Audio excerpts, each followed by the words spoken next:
Hello, I'm Caroline Steele. This is the BBC World Service, and welcome to the Engineers.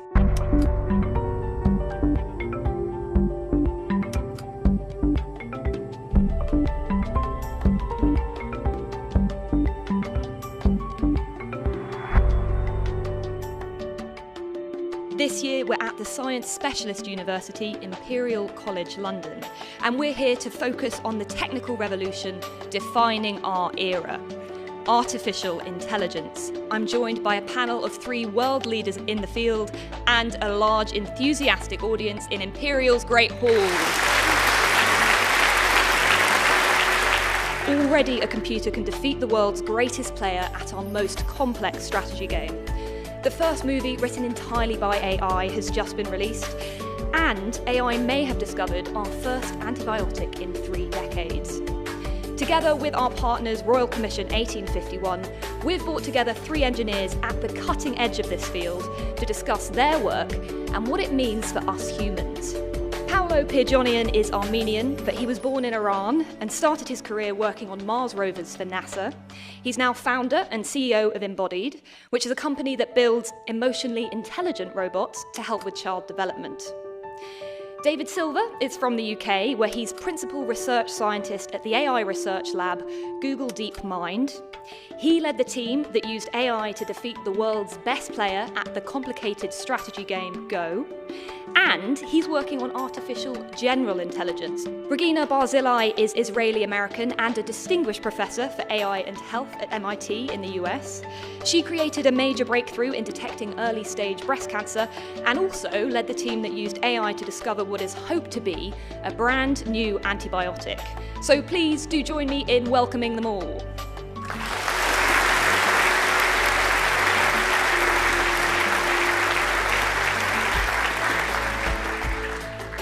Regina, let's start with you. So what is it that made you shift your work to oncology? Sadly, you were in the perfect position to do that, weren't you? Yeah, so actually I started my work at MIT in 2003 as a faculty, and I was working on natural language processing and AI. And in 2014, I was diagnosed with breast cancer, and I was treated in one of the best hospitals in the United States, Massachusetts General Hospital. And what I discovered going through the treatment, that there was really no AI or not even basic information technology as part of the treatment, neither the diagnostics, nor the treatment, nor the post-treatment. And after I was treated, I just was totally confused as to what I want to do, because it was the first time I realized that my life is finite. And I've seen a lot of very sick people there surrounding me. And I was thinking, what can I do? And MGH, this hospital, and MIT are just one subway stop away. They're separated by a bridge. I'm thinking, how come we have all this great technology at MIT, but none of it is actually coming to the hospitals and helping patients? So after I finished my treatment, I still didn't have my hair. I started kind of going from doctor to doctor, asking them, how I can bring AI. I will do it for free. I'm a professor. So there were not many takers, but eventually we found somebody who, it was a doctor called Connie Lehman, who had the idea that we can apply AI to do early detection of cancer. Thank you, Regina. David, you came to AI via the games industry and you did a PhD in reinforcement learning. What is reinforcement learning and how did you use it in those early days? Yeah, so I guess I started out in the games industry before I went back to academia, and I was working on building computer games. And as a big part of building computer games is building the AI for those games that kind of makes all of the characters move around. And I found myself being fundamentally disappointed by the methods that were being used in those games, and it felt like what I really wanted to do was build something that had real AI in it. I discovered this idea of reinforcement learning, which is basically a method very much like those that animals and humans use, where the system is able to learn for itself from experience, from trial and error, from trying things out and seeing what works and what doesn't. So is it sort of like when we learn to not touch fire because at some point we try it and it really hurts and we learn don't do that in the future because the consequences aren't appealing? Is it sort of like how humans learn reinforcement learning? Yes, it's a lot like that. So in fact, humans are believed to have a major part of the brain which is devoted to providing a signal, giving feedback that makes the brain actually learn to do more of the good things and less of the bad things. And so actually that's inspired a lot of work in machine learning to make machines have that same capability. But a machine doesn't feel heat or isn't rewarded by a cookie. How can you reward a machine? Yeah, so for a machine, it's just a number.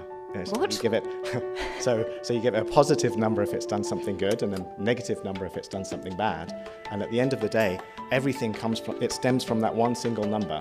So this one single number, which we call the reward, contains enormous power because it's the signal that drives everything. Paolo, you said your experiences of feeling alienated in foreign countries made you want to create an imaginary friend, and I'm sure much of our audience can relate to having an imaginary friend, but for most of us, they stay imaginary.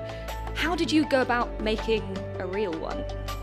So, unfortunately, there's a lot of people in need of companionship or therapy, and there's a massive gap of labor force that can provide this. As an example, to use numbers from the US, we know the prevalence of things such as autism is growing rapidly. 10 years ago, it was 1 out of about 200 kids. Today, it's 1 out of about 30 kids. So the experiences I had, which was leaving my family at a very young age, living abroad in a society that's amazing. I mean, Danes are amazing people, but yet you're different, so you're not gonna be embraced. So this is not too dissimilar from a child on the autism spectrum that has a hard time expressing themselves or reading emotions from other people. And that was the genesis of creating a robot companion that understands human emotions, can create a deep relationship with a child, and then help them exercise and practice these social skills such as eye contact, turn-taking, joint attention, and so on, so that the child has a chance of being successful in their society. Thank you. Regina, what can AI do when it comes to understanding cancer that humans can't? So I think that in cancer and in many other diseases, the big question is always how do you deal with uncertainty? And unfortunately today we rely on humans who don't have this capacity to make predictions. And as a result, many times people get wrong treatments or they are diagnosed much later. And one question that really troubled me is, how late I was diagnosed. And when we already developed a model, I came back to my own mammograms, and we discovered that the mammograms 2 years earlier already had on it a tiny small cancer. Now, for human eye, for radiologists, it's impossible to diagnose it because it's so confusing. There's so many other spots on your tissue. So what AI can do, it can do a lot of tasks which humans cannot do, take all the data that we have and remove the guessing out of diagnosis and treatment. Thank you. David, AI had already defeated the reigning Grandmaster Garry Kasparov at chess well before you started your project AlphaGo. And the rules of Go sound quite simple. Basically, on each turn, a player puts down a counter on the board and you gain territory by connecting your counters, and the player with the most territory at the end of the game wins. So why is it harder for a computer to beat a human at Go than at chess, which sounds more complicated? So the game of Go is this very beautiful and elegant game where it seems at first glance like the rules are very simple, but once you start to understand it, a bit like unpeeling an onion, you discover more and more layers of complexity. And what's amazing is that when humans play this game, they basically, you ask them to describe how they did something, they really don't know. They've used incredible intuition. So these amazing professional players who've devoted their entire lives to this game have built this incredible intuition and creativity. And intuition and creativity are two traits which were previously considered to be very human and very hard to build into machines. So while chess, it was possible to succeed just with tactical look ahead, in the game of Go, that wasn't enough because early on in the game, you just have this handful of stones on the board, and you really just have to imagine what the game will pan out like, 300 moves later, with this sort of intuitive sense of where it will go. And that required some major breakthroughs. Paolo, debatably even more complex than Go is human children. Your human-centered robot forms an emotional bond with children. How can a robot do that? Well, first of all, it's important to make clear that the robot is not meant to replace the need for human contact. It's really almost like training wheels to teach children the social skills and then be able to practice those in real life. The way the robot forms bond is that humans are wired to bonding. We create connections with inanimate objects all the time. I mean, with a robot that has eyes, can make eye contact, can smile back at you, and can speak to you and express emotion and empathy, it's actually not that hard to create a bond there. And children open up to these robots very quickly in ways that they may not even open up to their therapists or parents. Thank you, Paolo. Regina, you not only made an impact on oncology, your team at MIT used AI to discover what could be our first new antibiotic in 3 decades. It seems it can be E. coli, MRSA, and strains of bacteria which are currently resistant to all other antibiotics. So I think we all wish it success. How did you do that? So I should say that, developing antibiotics is not an area with an immense competition, even though the resistance to antibiotics that we have continues to grow. This happened to be an area where pharmaceutical companies are not very active because economically it doesn't work for them. So in some ways we do need to have alternative approaches. I met a colleague and he was from biological engineering, he was working on antibiotics, and he was describing the big problem of finding new molecules which are effective against bacteria, drug-resistant bacteria, but at the same time are not toxic to humans. They had some molecules screened against I think E. coli. We started with that, and then we just gave to the machine, thousands of molecules, and for each molecule you knew whether it kills a bacteria or not. And it was kind of the first attempt to learn automatically how do you look at the structure of the molecule and predict whether it would have a desired effect. We found molecule that didn't look like something human created, and it turns out in the lab that it was able to kill using a different mechanism of action, kill it in a different way, and that's what made it so effective against so many different species. David, let's go back to you. So far, we've been talking about systems designed to perform one task. That's known as narrow AI. But you're working towards artificial general intelligence. Could you explain what artificial general intelligence is? So if you think about humans and human intelligence, it's this wonderful and beautiful thing where we're able to learn skills which are incredibly diverse, where one person might choose to specialize in learning how to play tennis, and another person might specialize in becoming an amazing chef, and another person a pianist, and another person a scientist. And so when we want to build artificial intelligence, we want systems which not only solve a single problem, but in a similar manner to humans are able to approach any number of problems with intelligence that's capable of doing amazing things in each of those different areas. And that's what we refer to as artificial general intelligence, or AGI for short. And how far off do you think we are from that being a reality? So I think it's going to be a spectrum over many years. And I also think it's likely, or at least plausible, that there are many breakthroughs that are still required before we can really crack the same kind of level of intelligence that humans have. Regina, you've developed AI to better predict cancer, but it's only employed in a tiny number of cases, right? Why is AI not used more widely in medicine? The problem is that we're creating a lot of great technology, but this technology is not really translated into patient care. And if I would ask the audience, how many of you, when you last time see your physician, you actually have seen any AI? And I'm sure not many can really attest to it.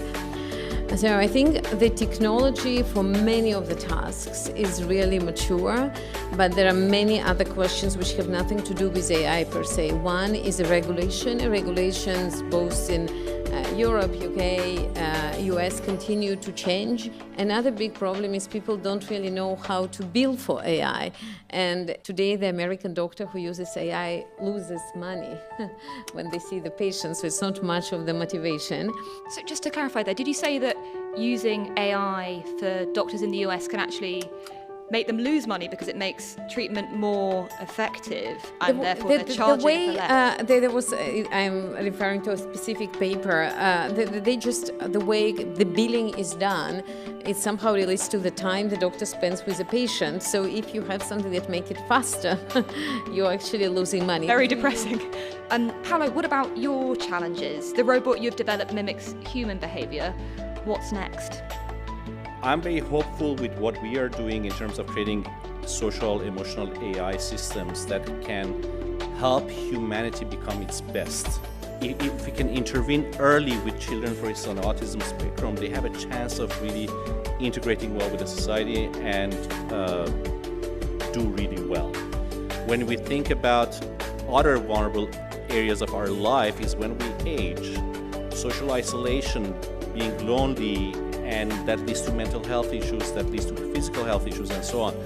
We can have the same systems become a companion that help you there. Once we figure out the physical task, you can also imagine that they can give you assistive care, meaning that they can not only be a social emotional companion for you, but they can also be a companion saying, let's cook some food together, let's go for a walk together, and so on, which is going to help a lot with independent living with dignity when we are at that age. Do you think we'll see robots helping with assistive care in the future anytime soon, or is this way off in the distance? I think it is within the next decade. Oh, wow. David, you're working on Gemini, which is Google's answer to ChatGPT, and you aim for it to be able to do both tax returns and write a novel. People would probably be very happy to have their tax returns done, or I definitely would be, but novels? Should we really be letting AI sort of take over human culture? So it's a great question. I think I wouldn't see it as taking over human culture. I think what will happen, or the most likely outcome, is that we'll be providing an incredibly powerful tool to human authors. So we've already seen this in a number of areas where we've developed technologies that enable authors of different kinds of media to basically create things much more powerfully using tools. So for example, there's a music authoring system called Lyria that was released recently, and there's this wonderful footage of will.i.am when he's playing with it for the first time, and he's just so excited because he says it can kind of speed up his songwriting process by 10 or 100 times. So I think what I really hope we get to is a world in which the AI and the humans kind of work together to just make everything better. So I'm excited to be in a world where we have the most amazing novels that we can imagine, which go far beyond the ones we have today. Thank you, David. Thank you. This is The Engineers, Intelligent Machines from the BBC World Service. We've discussed medical AI, emotionally intelligent robots, the goal of artificial general intelligence, and the threats AI might pose. Has anyone got a question on anything we've discussed so far? Wow. Okay, pretty much everyone has a hand up, so this is going to be tricky. Could we start with the man in the red shirt? If you could stand up and say your name and your question. Thank you very much. Hello, my name's Simon. British government wants to make Britain a leader in AI and sees the way to do this by making it a safe space. They're looking at doing that by making sure you can't develop AI where you don't understand the consequences before you develop it. Does the panel think that's the right approach? So yes, David, what do you think about legislation around AI? I think we need some kind of regulation. I think it's an area which clearly is going to have more and more consequence and impact on society. So I think regulation is important. I think some of the areas which have been agreed by in various summits over the last year are a fantastic start. One thing I would say is I think it's hard sometimes to come up with like a one-size-fits-all recipe for AI, because it's so different in different areas. So, the regulation that you might need in medicine might look quite different to the kind of regulation you might need for, say, a chatbot. So I think, we have to look at each area separately and make sure that whatever we do, we really fully understand the consequences of what the impact of AI will be in that area. There's a lot of anxiety about the pace AI is moving, right? We have people resigning, leaders in the field, to campaign for more safeguarding against the threat of misinformation, the threat to jobs, and even an existential risk to humanity. Regina? I actually feel quite opposite. People are really suffering. There are lots of incurable diseases. It's hard for patients. It's hard for their families. There is a lot of technologies that is out there, and because we cannot get together, put the regulation in place, make the payers take part of it and find a way to bring it, I think we are really making many people suffer. Thank you. Paolo, what about robots? Are they going to take all our jobs? Yes. Yes. Okay, great. We've got it. We finally have an answer. Thank you, Paolo. On a serious note, I feel it's a bit of a conundrum to think about legislation because on one hand, yes, there are definitely risks and you would like to regulate it so no one with bad intentions goes wild. On the other hand, if you think about it, it's an extremely potent technology, could change everything in our lives, including being strategically important technology to master from a national perspective. And from that perspective, if you regulate it, let's say part of the regulation is slowing it down, what are our adversaries going to do? Are they going to then have an advantage over us? So it's a bit of an arms race, and I think for that reason, practically speaking, I think it's going to be very hard to regulate it to that level unless you can have international regulation and agreement across all the powerful nations to say this is how we're going to handle it. And I haven't seen that work out very well in the history of time. Fair enough. Audience, we have time for a couple more questions, so hands up. If we could go to the man in the white top. Thank you. Hello, panel. My name's Rob Sheath, and I'm a business and sports coach. And I'm wondering whether what you've been talking about is possible for helping humans to improve their performance at a sport. Good question. Who's our greatest sport enthusiast? Perhaps this one is for you, David. Can we be using AI to improve sports performance? It's a great question. There's a lot of really amazing research that's happening to try and do just that. And one thing which we've been doing at Google DeepMind is actually a collaboration with Liverpool Football Club to try and help them improve their tactics. So that's one example. I think the amazing thing about sports is it's become over time so refined in terms of the particular approaches that people take that actually really they're very open to new discoveries and new ways to do things, and so it's been really fun actually just watching that kind of thing unfold. Very cool, thank you, David. I can see we've got lots of young people in the audience, some teenagers even. Does any of our younger audience have a question? If so, stick your hand up. There was a young lady who had a hand up here with a ponytail. Yes. As AI develops, I reckon that humans probably depend more on AI and maybe learn less. Is there anything we could do to maybe make sure that as AI develops, humans still develop and learn? Ooh, good question. So will we stop learning as AI does the learning instead for us? I'm going to put that to all of you if that's all right. What do you think, David? I'd like to imagine a world where we have an AGI, which is like our personal friend, assistant, teacher, and everything we do, it understands what we want to learn and it knows just how to teach us and help us to learn more and more and more and more. Regina, what do you think? Do you think we're just going to end up relying on AI for everything? As a non-native speaker of English, I remember as a young professor, I spent humongous amount of time reading my papers and making sure, because in my native language, we don't have "and" there, so I make a lot of mistakes when I write. I see now how I write papers. Actually, it removes a lot of my pressure in writing, and I can really focus on ideas rather than doing the small things. So I hope that we will find a symbiosis. We don't really, remove our basic skills, but we can just do more and focus on the things that we can do better.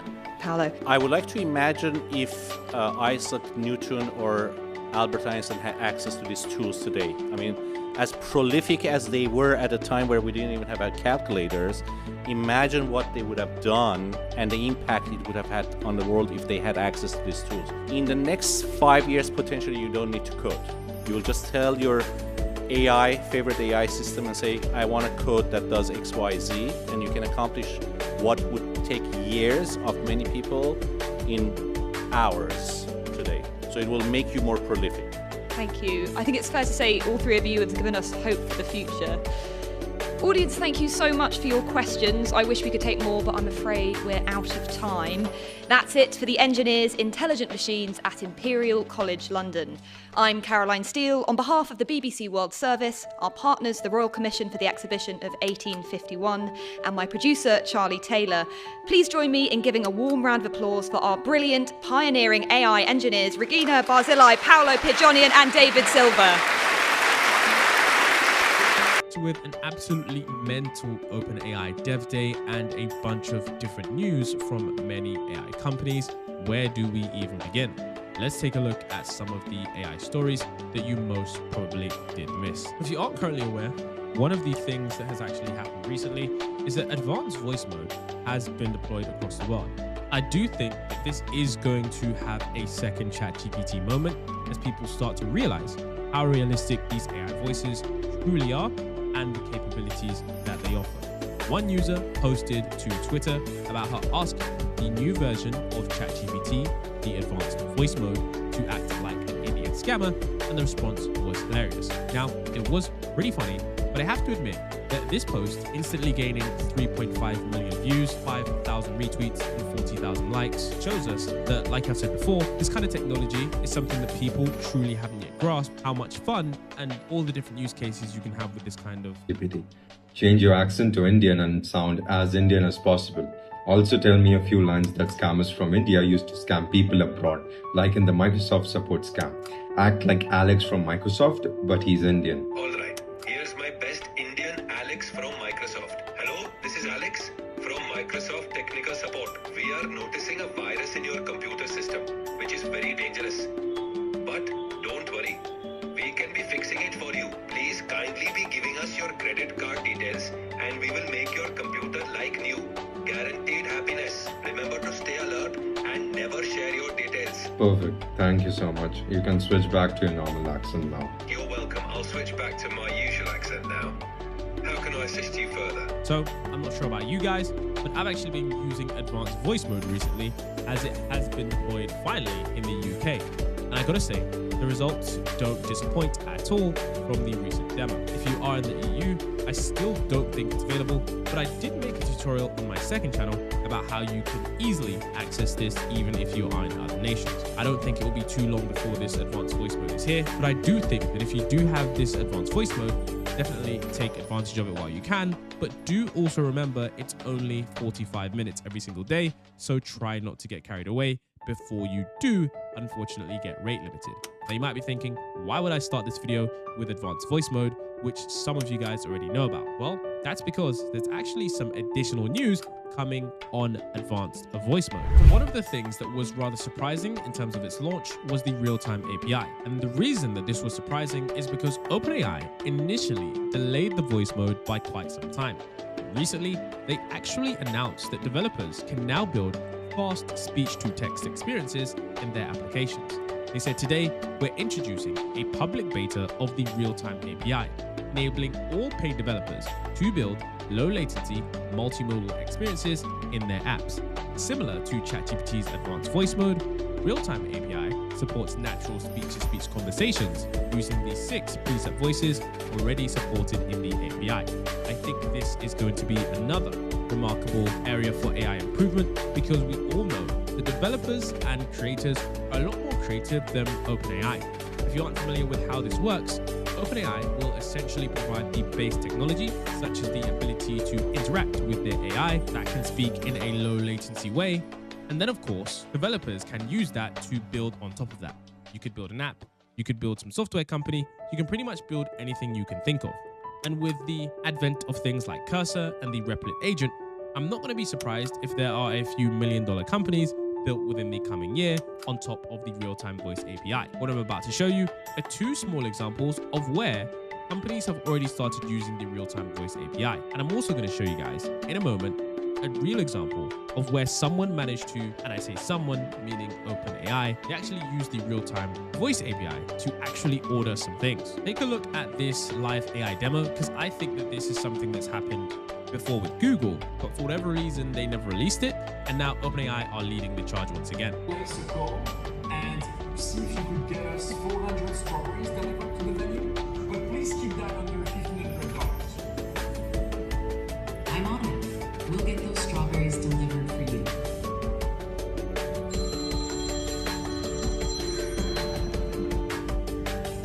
Hello.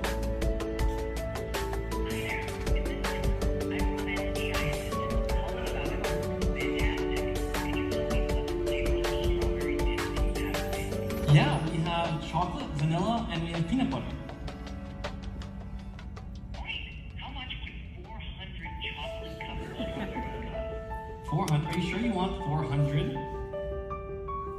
Yes, 400 chocolate covered strawberries, please. How much would that be? I think that'll be around like $1,415 with 92 cents.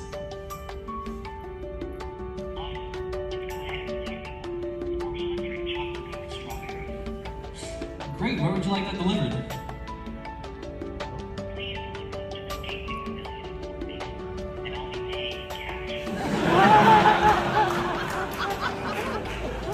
Okay, sweet. So just to confirm, you want 400 chocolate covered strawberries to the Gateway Pavilion. Yes, that's perfect. And when can we expect delivery? Well, you guys are right nearby, so it'll be like, I don't know, 37 seconds? That's incredibly fast. Cool, you too. The reason I wanted to show you guys that demo is because I don't think that this can emphasize how much the future may change in terms of the kinds of interactions that we're going to be doing that aren't physically in person.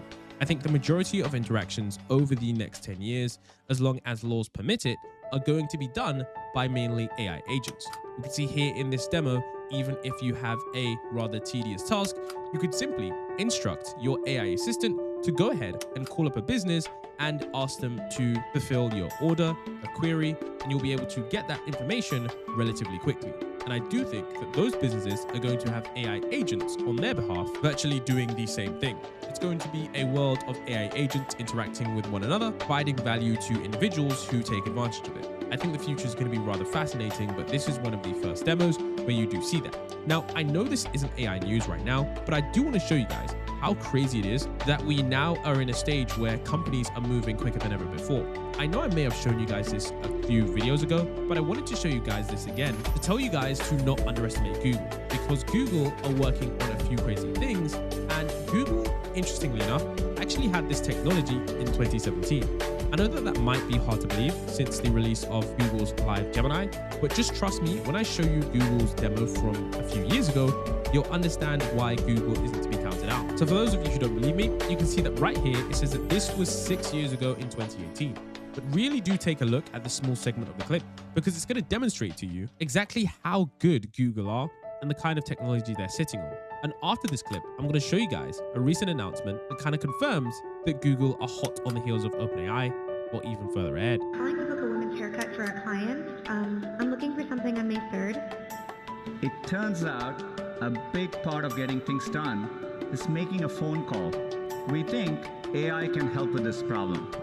Let's say you want to ask Google to make you a haircut appointment on Tuesday between 10 and noon. What happens is the Google Assistant makes the call seamlessly in the background for you. So what you're going to hear is the Google Assistant actually calling a real salon to schedule the appointment for you. Let's listen.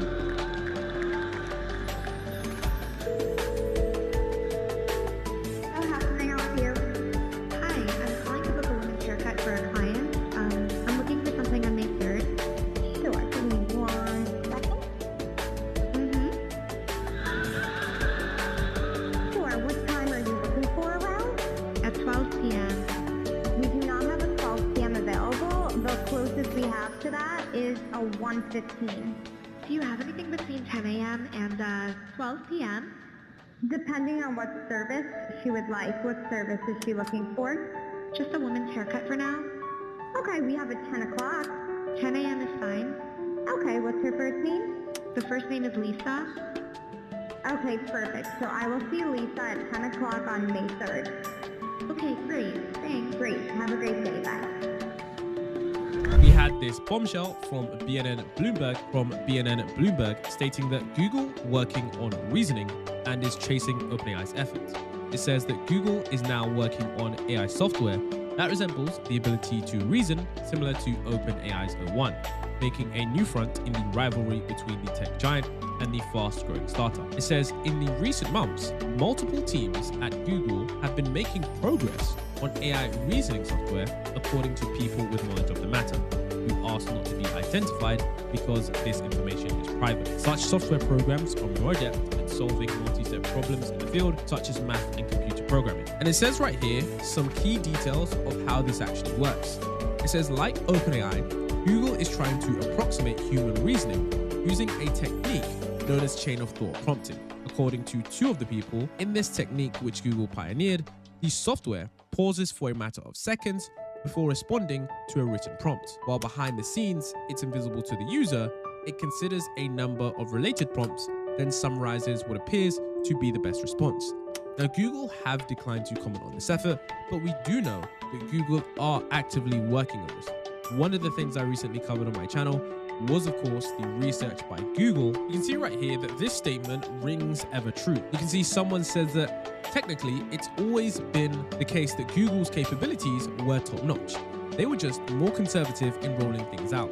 It's a marathon and it's anybody's race to win. Of course, remember in July, Google showcased Alpha Proof, which specializes in math reasoning, and Alpha Geometry 2, an updated version of a model focused on geometry, which is what the company debuted earlier this year. It actually aced 4 of the 6 programs featured in the Mathematical Olympiad, an annual competition in which students tackle topics such as algebra and geometry. Now, of course, Google did give us a glimpse of Astra, the AI assistant, which can view the world and answer questions, but I think those things are still coming. But overall, I wouldn't underestimate Google too much.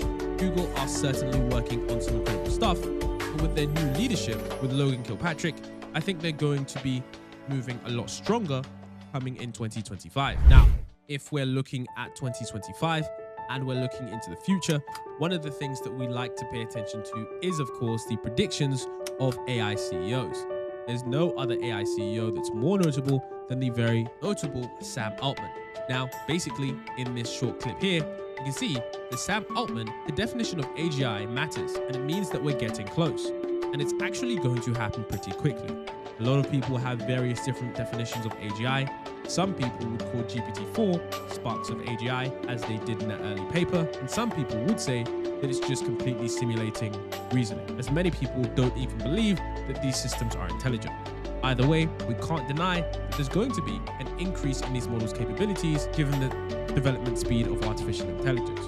With that being said, take a look at what Sam Altman had to say at the recent OpenAI Dev Day, on which he actually spoke about the future progress of AI models. We'll start with an easy one, Sam. How close are we to AGI? You know, we used to, every time we finished a system, we would say, like, in one way, it's not an AGI. And it used to be, like, very easy. Like, they got a robotic hand that just execute or a Dota bot. It's like, oh, it does some things, but definitely not an AGI. It's obviously harder to say though, and so we're trying to like stop talking about AGI as this general thing, and we have this levels framework because the word AGI has become so overloaded. So like real quickly, we use 1 for chatbots, 2 for reasoners, 3 for agents, 4 for innovators, 5 for organizations, like roughly. I think we clearly got to level 2, or we believe we clearly got to level 2 with O1, and it can do really quite impressive cognitive tasks. It doesn't feel AGI like in a few important ways.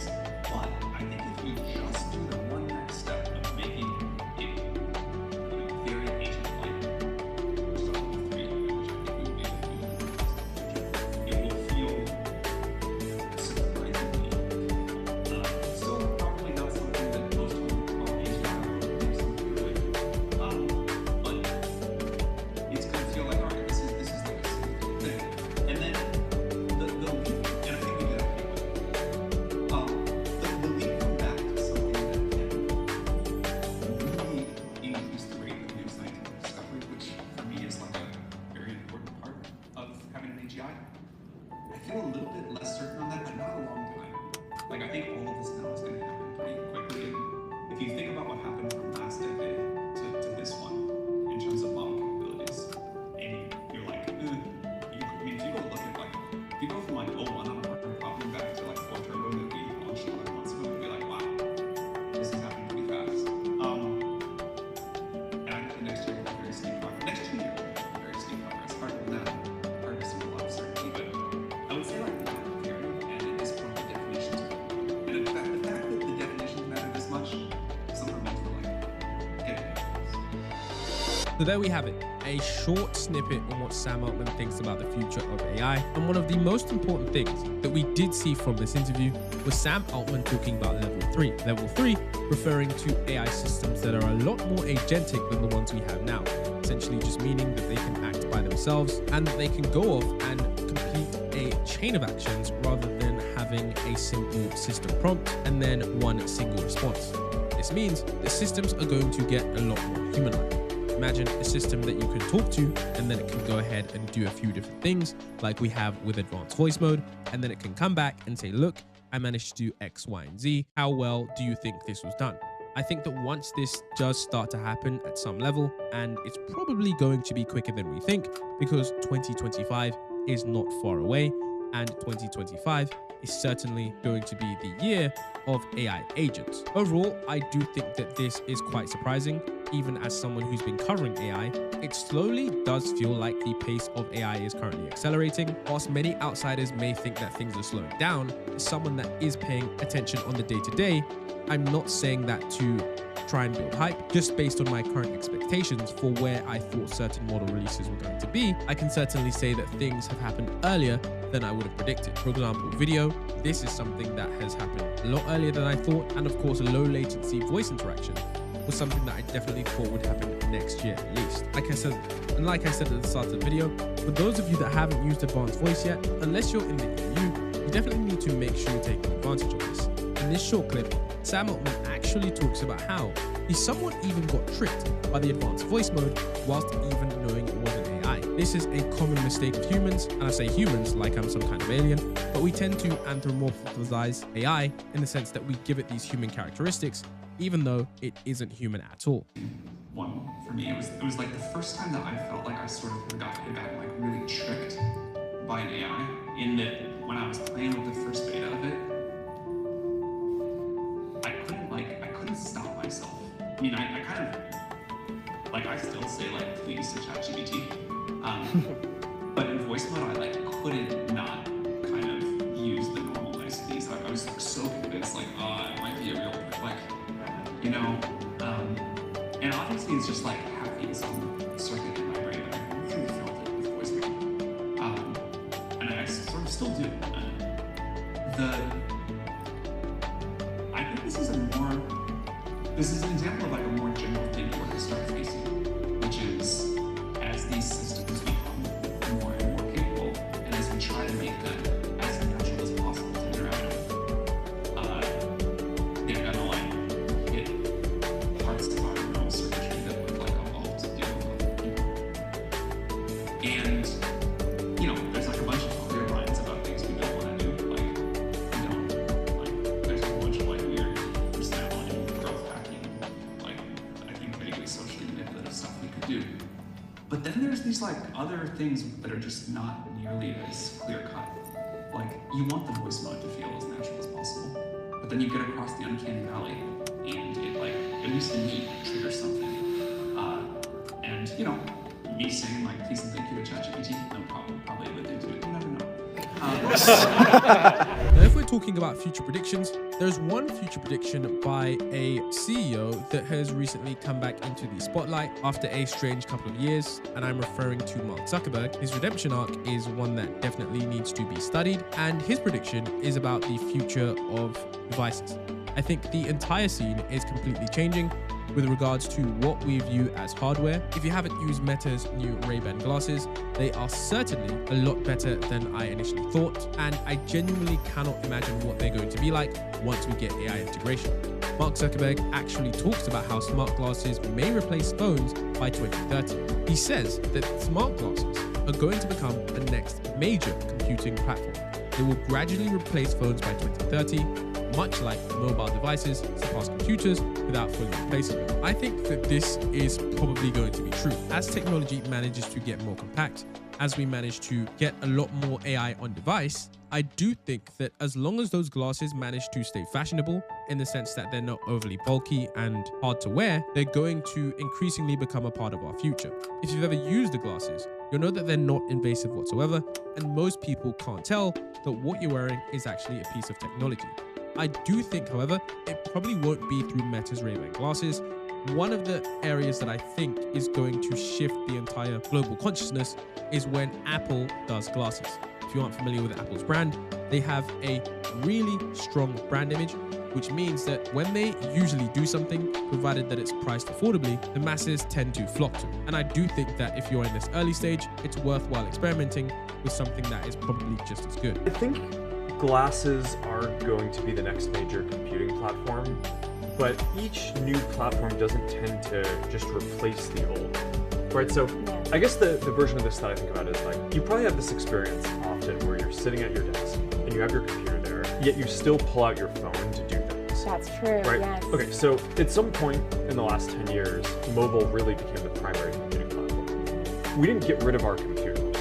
It's just that even when you have it, you still do more things on your phone.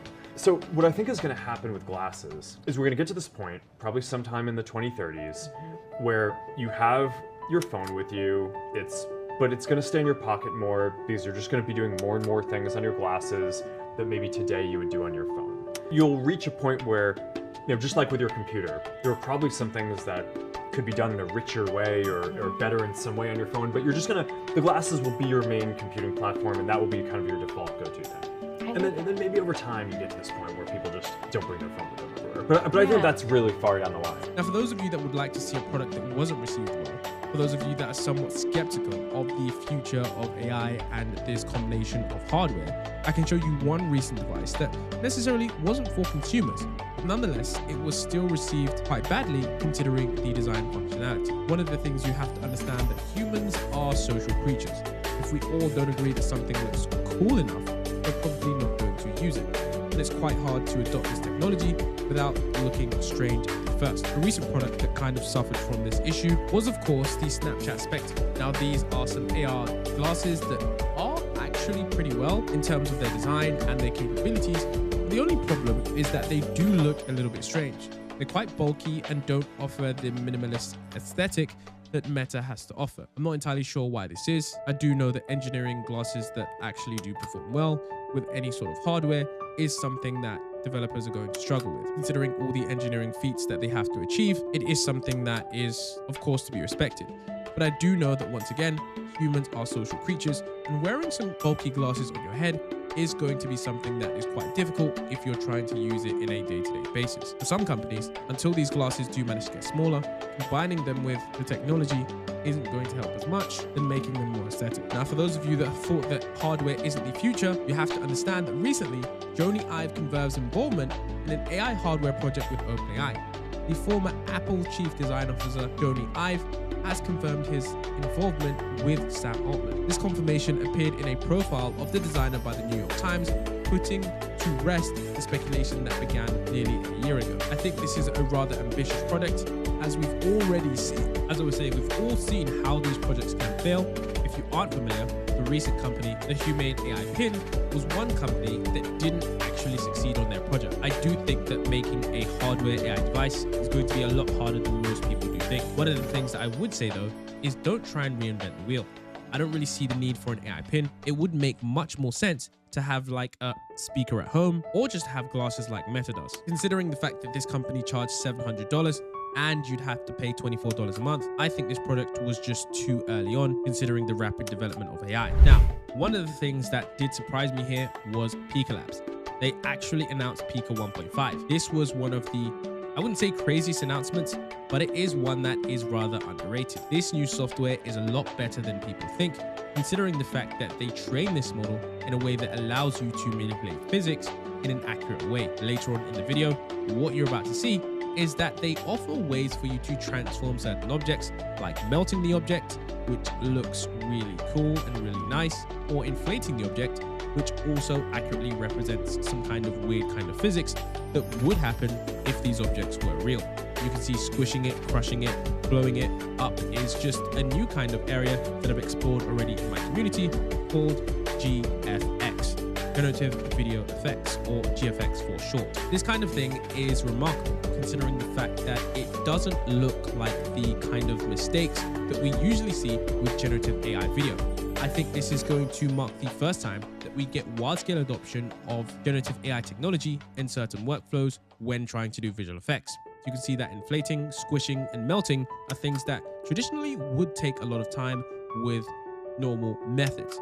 But with GFX, it can be done within a few seconds after having your prompt do exactly what you need it to. Even if you're not in the creative industry, if there is one thing that you need to do, it is of course prepare for the future. And in preparing for the future, Sam Altman gives his opinion and his advice on ways that you can actually prepare for the future of work. Most obvious two things to say. Number one, you've got to learn to use the tools. When I was in school, computer programming was already popular, but nothing like it is popular today. And people would say the same things, many of the same things they say about AI. Then they would say about programming, which was like, oh man, this is going to change things so much, and this is going to make like a lot of jobs today go away. To me, the most obvious thing was, well, if that's the case, then they're like, they're really good at using this tool. If that's the thing that's going to like have this big impact. And I think the story on computer programming is good. Internet classes, it has made some classes jobs go away. It's made way more new things happen.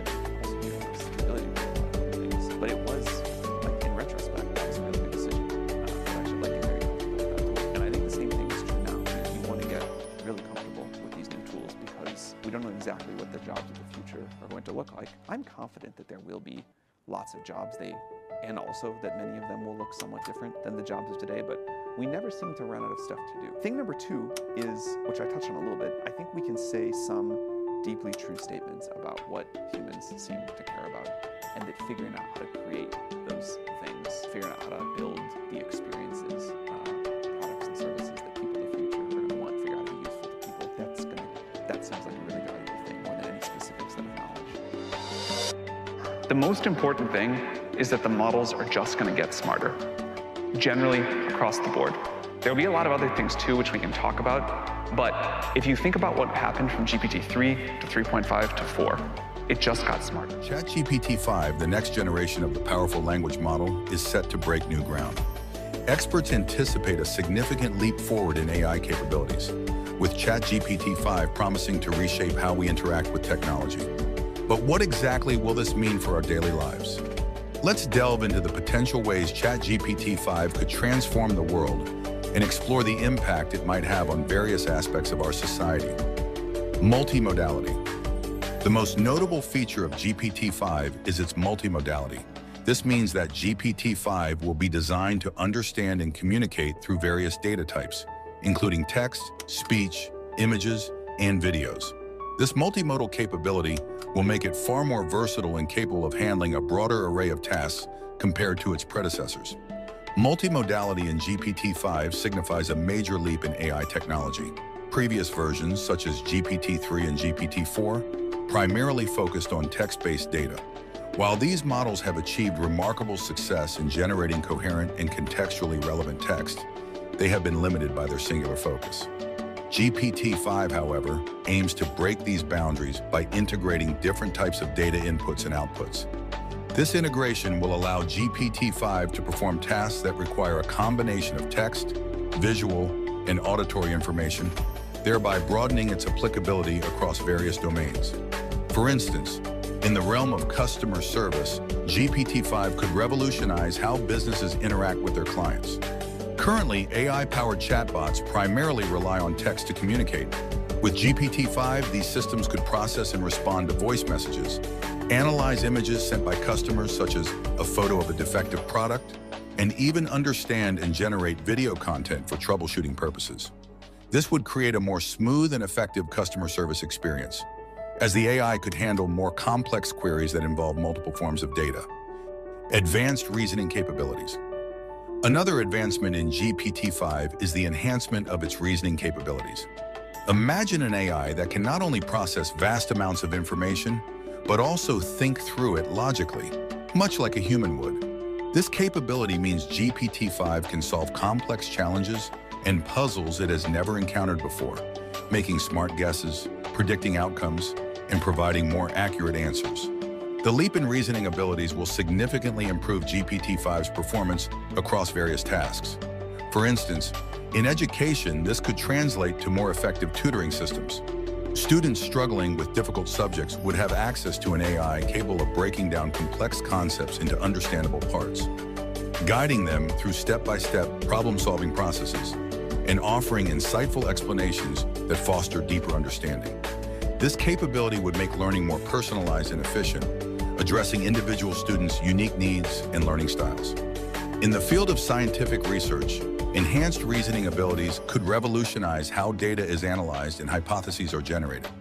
Researchers could leverage GPT-5 to sift through massive data sets, identify patterns, and propose new theories. The AI's ability to think logically means it can draw connections between disparate pieces of information, offering novel insights that might be overlooked by human researchers due to the sheer volume of data. This could accelerate the pace of discoveries and innovations in fields such as medicine, physics, and environmental science. Huge context window. The upcoming GPT-5 model will feature a huge enhancement in its context window, a critical aspect of its functionality and performance. Currently, GPT-4 Turbo operates with an impressive context window of 128,000 tokens.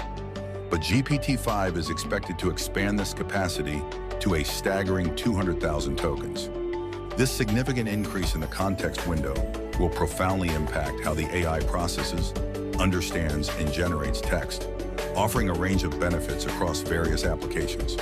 A context window in AI language models refers to the amount of text the model can consider when generating responses. Same as the amount of previous conversation or content the model can remember as it generates new text. Expanding the context window to 200,000 tokens will enhance GPT-5's ability to handle large-scale documents, books, or extensive conversations without losing context. This capability is particularly valuable in fields such as legal research, where understanding lengthy documents and maintaining consistency over thousands of words is crucial. Lawyers and researchers could use GPT-5 to analyze entire case files, contracts, and other lengthy documents, ensuring that every detail is considered and relevant connections are made throughout the text. Faster inference speed. GPT-5 is predicted to bring about significant improvements in response times, making interactions with the AI more immediate and conversational.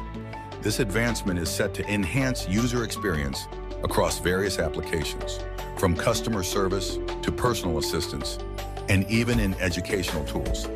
The expected faster response times in GPT-5 come from several technical improvements. One main reason is the optimization of the model structure. Engineers and researchers at OpenAI are making the model process information more efficiently, which helps it generate responses quickly. This might involve simplifying how data moves through the model, reducing the amount of computing power needed to create a response.